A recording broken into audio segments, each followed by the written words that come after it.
Hello everyone, welcome back to my YouTube channel. कल हम लोगों ने ऑलरेडी क्वाड्रेटिक इक्वेशन को कैसे सॉल्व करना है उसका 3 मेथड्स देख लिया था। फैक्टराइजेशन मेथड हम लोग ने शुरू भी कर दिया था और हम लोग सॉल्व करना भी शुरू कर चुके हैं। आज हम लोग स्टार्ट करेंगे अपने सम से without any delay, but before that let us role.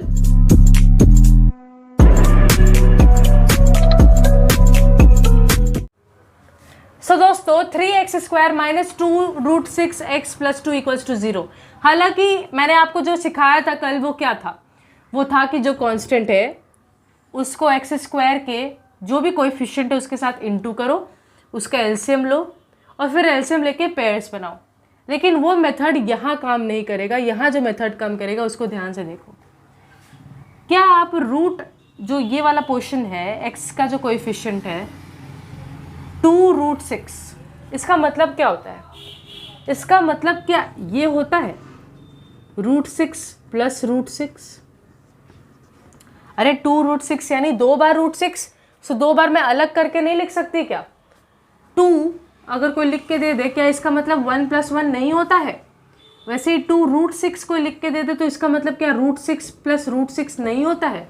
होता है, 2 बार √6 है। ऐसा क्यों कर रहे हैं दीदी? देखते हैं अभी। फिर इसका ब्रैकेट्स खोलो, माइनस साइन के साथ एडजस्ट करना नहीं भूलना है।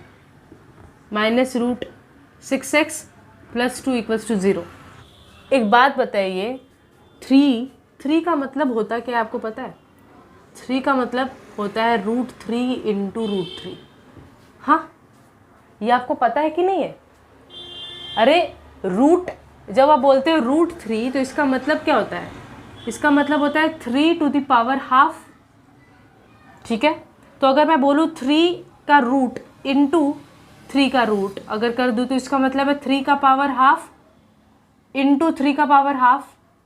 Same base power gets added, हाँ या ना? ये पता है कि नहीं लॉज ऑफ इंडिसेस? अगर नीचे वाला सेम हो तो पावर को ऐड किया जाता है। तो हाफ प्लस हाफ कितना होगा? हाफ प्लस हाफ हो जाएगा दीदी 2/2, यानी कि 3 to the power 1 which is 3। तो अगर रूट के अंदर 2 बार आप चीज़ों को लिखोगे तो आपको बिना रूट वाला मिल जाएगा। तो यहाँ पे भी कुछ ऐसा ही लिखा हुआ है, √3 इंटू √3 और x। ठीक है, √3 इंटू √3 और x। यहाँ लिखा हुआ है √6, लेकिन √6 को मैं 2 इंटू 3 लिख ही सकती हूँ ना दीदी? आप क्या कर रहे हैं? देखो, थोड़ा सा दिमाग को मैनिपुलेट करना पड़ता है। यहाँ पे भी कुछ ऐसे ही करो, √6 को आप लिख सकते हो 2 इंटू 3 और बाहर x, और 2 को आप लिख सकते हो √2 इंटू √2 इक्वल्स टू 0। जब आप 2 बार रूट के अंदर उसी चीज़ को लिखोगे तो आपको वही नंबर मिल जाएगा। इसलिए हम यहाँ पे बस मैनिपुलेशन कर रहे हैं। ऐसा क्यों कर रहे हैं दीदी? आपको समझ में आएगा।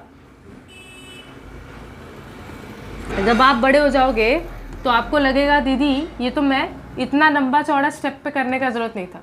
अब रूट दोनों ही मल्टीप्लिकेशन नंबर के साथ है तो मैं अलग अलग भी ओपन कर सकती हूँ, कोई ऐसा दिक्कत की बात नहीं होती है, हाँ या ना?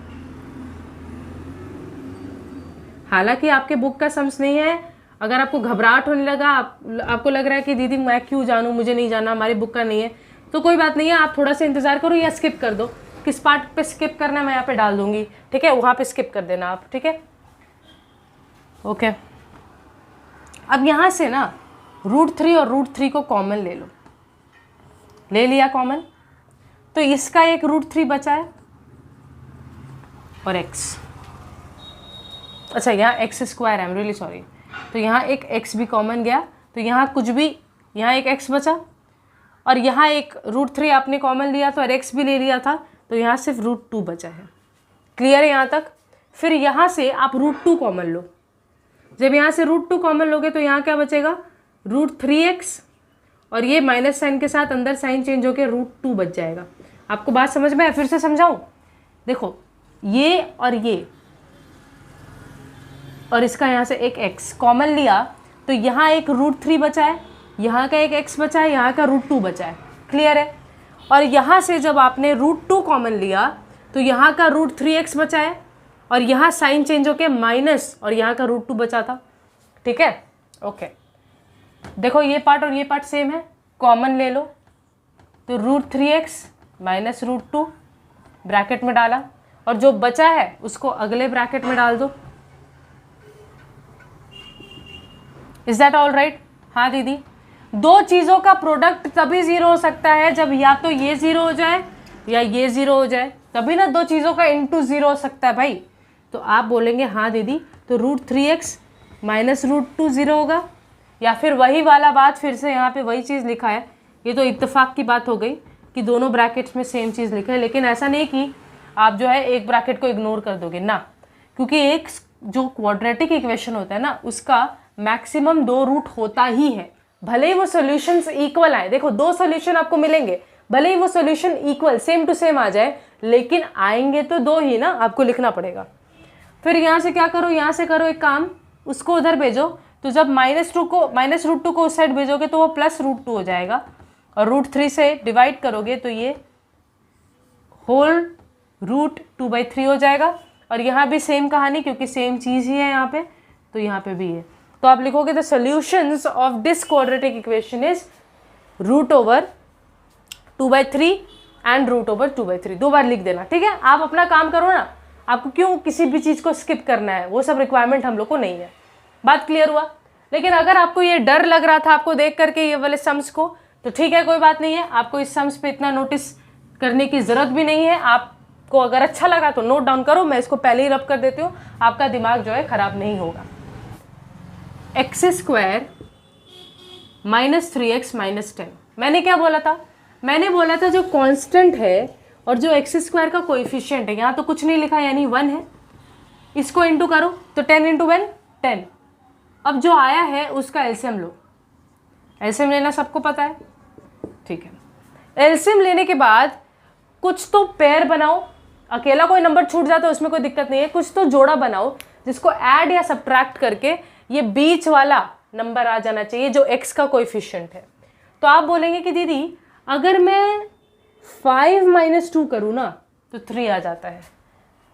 2 - 5 3 नहीं आता, -3 आता है, लेकिन 5 - 2 दीदी 3 आता है, और मुझे 3 चाहिए। माइनस लगा हुआ है लेकिन मुझे अभी साइन से कोई भी फ़र्क नहीं पड़ता, मुझे नंबर से फ़र्क पड़ता है। तो दीदी 5 - 2 करेंगे ना तो 3 आ जाएगा। सो करो। और एक और चीज़ चेक करना पड़ता है। क्या चीज़ दीदी? चेक करना पड़ता है कि जो पेयर तुमने सिलेक्ट किया है, 5 - 2 3 तो आता है, सही है, लेकिन जो पेयर सिलेक्ट किया उनको इंटू करके देखो क्या 10 आ रहा है? हाँ दीदी, तो आप ये पेयर ले सकते हो। ठीक है, ले लो दीदी। हो गया 5 - 2, हमेशा ब्रैकेट के अंदर डालो, हमेशा, गलती नहीं होगा कभी। डाला x² 5x - +2x - 10 = 0। x common ले लो, x - 5, 2 कॉमन लो, x - 5 = 0। ये और ये कॉमन है, x - 5 ले लो बाहर, जो बच गया उसको ले लो ब्रैकेट के अंदर। दो चीज़ों का इंटू तभी ज़ीरो हो सकता है जब या तो ये ज़ीरो हो जाए या तो ये ज़ीरो हो जाए, और ये ज़ीरो होना यानी x का वैल्यू 5, और ये ज़ीरो होना यानी कि x का वैल्यू -2। देयरफॉर द रूट्स और the solutions of the quadratic equation is x = 5 और x = -2। Is that clear? ठीक है, बहुत ही ईजी सम्स था। अगेन यहाँ पे आ जाओ। क्या बोला है मैंने? हमेशा जो भी मैं बोलती हूँ उसी तरीके से सोचना सीखो। क्या what I have told you right now is कि कांस्टेंट और x² का कोएफिशिएंट को इंटू करो, तो 6 × 2 12। 12 का एलसीएम लेना शुरू करो। ले लिया एलसीएम। अब क्या करना है? अब कुछ ऐसे पेयर्स बनाना है जिसको ऐड या सब्ट्रैक्ट करके इस x का कोएफिशिएंट आ जाए। तो x का कोएफिशिएंट है 1, कुछ नहीं लिखा था तो 1 यानी। तो आप बोलोगे कि दीदी अगर आप 2 × 2 करेंगे और उसमें से 3 माइनस कर देंगे तो 1 आ जाएगा। आ जाएगा ना भाई? और कोई पेयर हो सकता है क्या? देखो 3 × 2 6, 6 - 2 4, तो 1 तो नहीं आ रहा, तो और कोई पेयर नहीं हो सकता दीदी, यही एक पेयर है जो काम करेगा। ठीक है, लेकिन मैंने क्या बोला था? मैंने बोला था कि जो भी आप लिखोगे, मैं 2 × 2 को 4 तो लिख ही सकती हूँ, जो भी लिखोगे आपको ये भी चेक करना है कि 4 - 3 1 तो आता ही है, लेकिन 4 × 3 क्या 12 आता है? यानी जिससे आपने शुरुआत करी थी एलसीएम लेने की, वो आ जा रहा है क्या? हाँ दीदी आ रहा है। तो आप इस पेयर को इस्तेमाल कर सकते हो। तो हम लोग क्या लिखेंगे 1 के जगह पे? 1 के जगह पे हम लोग लिख देंगे 4 - 3। हो गया? ब्रैकेट्स खोलो, प्लस का साइन है तो साइन में कोई असर नहीं पड़ रहा है, ब्रैकेट्स आराम से खोलना आ जाता है हमें। 2 कॉमन लो, यहाँ पे x भी आएगा कॉमन, तो यहाँ एक x बचा, यहाँ एक 2 बचा। यहाँ 3 कॉमन लो, -3 अगर कॉमन लोगे तो यहाँ x + 2 बचेगा। ये और ये दोनों चीज़ सेम है तो कॉमन ले लो, तो x + 2 कॉमन लिया और ये जो बच गया उसको अगले ब्रैकेट में डाल दो, = 0। दो चीज़ों का प्रोडक्ट तभी 0 होगा दीदी जब या तो ये 0 हो जाए या तो ये 0 हो जाए। तो आप बोलोगे दीदी x + 2 = 0 हो जाए या 2x - 3 = 0 हो जाए, यानी x का वैल्यू या तो -2 हो जाए या फिर x का वैल्यू 3/2 हो जाए। Is that clear? Is that clear? कुछ ज़्यादा फास्ट चल रही हूँ क्या? चलना पड़ेगा क्योंकि काफ़ी सिलेबस जो है हमें कंप्लीट करना है। Is that clear? थोड़ा सा वीडियो स्लो में देख लो अगर आपको दिक्कत हो रहा है तो। आगे बढ़े, ठीक है। ये आपका एप्लीकेशन नंबर 7 है। देखो मैथ्स में अगर आपको स्कोर करना है ना, आपको पहले एप्लीकेशन पार्ट करना है फिर एक्सरसाइज करना है, क्योंकि जब आप एप्लीकेशन कर लेते हो तो एक्सरसाइज में उसी तरीके का सम्स होता है, कुछ डिफरेंट नहीं होता है। तो आप बोलोगे कि दीदी यहाँ क्वेश्चन है कि k का ऐसा क्या वैल्यू लें हम लोग इस क्वाड्रेटिक इक्वेशन में जिससे 2 इस क्वाड्रेटिक इक्वेशन का सॉल्यूशन बन जाए या रूट बन जाए। तो पहले मुझे रूट का डेफिनेशन या सॉल्यूशन का डेफिनेशन बताओ। अगर मैं कोई भी क्वाड्रेटिक इक्वेशन लिख दूँ कोई भी, और अगर मैं कह दूँ कि x = any number is the solution और root of this quadratic equation, what did it mean? It meant कि दीदी आप x का वो अगर वैल्यू लेफ्ट साइड में डालेंगे ना तो वो राइट साइड के इक्वल आ जाएगा। सॉल्यूशन का मतलब ही यही होता है ना कि जब आप उसके इक्वेशन में आप डालेंगे उसका वैल्यू तो वो लेफ़्ट और राइट मैच करने लग जाएगा। सॉल्यूशन का मतलब क्या था? जब आप उसको लेफ़्ट में डालेंगे तो लेफ़्ट का वैल्यू और राइट का वैल्यू मैच करेगा, यही मतलब था। तो अगर मैं बोलूँ कि इस इक्वेशन का जो रूट है वो x = 2 या हम बोले कि 2 जो है वो इस इक्वेशन का रूट है, तो इसका मतलब है कि अगर मैं 2 इस इक्वेशन में डाल दूँ तो इस इक्वेशन का लेफ़्ट साइड और राइट साइड मैच करेगा, हाँ या ना? सो हम लोग क्या लिखेंगे? इफ़, क्योंकि इस क्वेश्चन में खुद ही लिखा है कि 2 will be the root of the equation, तो हम लोग बोले if 2 is the root of the equation. अगर 2 इस इक्वेशन का, कौन से इक्वेशन का? kx² + 2x - 3 = 0 का अगर रूट है तो इसका मतलब है कि it will satisfy the equation.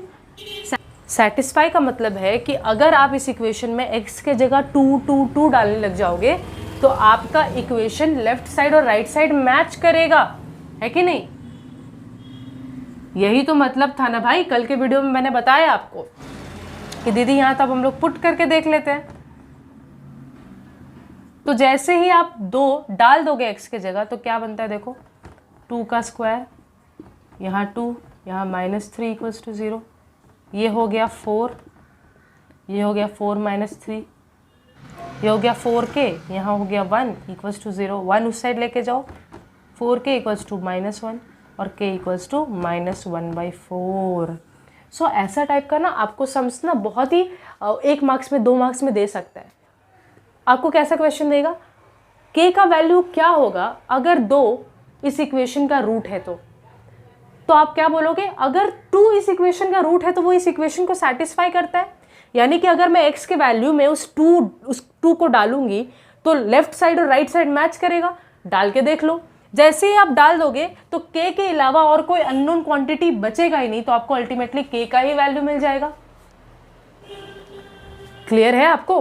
बिल्कुल सही है। ये है आपका एक पर्टिकुलर टाइप का सोल्यूशन। मिलते हैं अगले वीडियो में, ठीक है? Take care. वीडियो थोड़ा छोटा है आज का बिकॉज जो है तबीयत कुछ ख़राब चल रहा है, ठीक है? इतना ज़्यादा तबीयत कुछ सही नहीं है, पता नहीं अगर मेरा आवाज़ सही आ रहा है कि नहीं, पता नहीं, लेकिन ठीक है, मिलते हैं अगले वीडियो में। तब तक के लिए टेक केयर, स्टे सेफ। और हाँ, आप ना सम्स करते रहिए, लगातार सम्स करते रहिए। कहीं भी डाउट होता है आप मुझसे पूछिए और आप खुद भी आगे बढ़ते रहिए। कोई ज़रूरी नहीं है मैं जिस फ्लो के साथ चलूँ आप भी उसी फ्लो के साथ चलो, आप आगे बढ़ते रहो, कोई दिक्कत नहीं है, ठीक है? मिलते हैं अगले वीडियो में। Take care, stay safe and please share with your friends if you liking the channel, because यहाँ पे यूट्यूब पे ग्रो करना बड़ा मुश्किल है, लेकिन जैसे ही आप शेयर करते हो हम जल्दी जल्दी ग्रो कर पाएंगे, जल्दी जल्दी आगे निकल पाएंगे, ठीक है?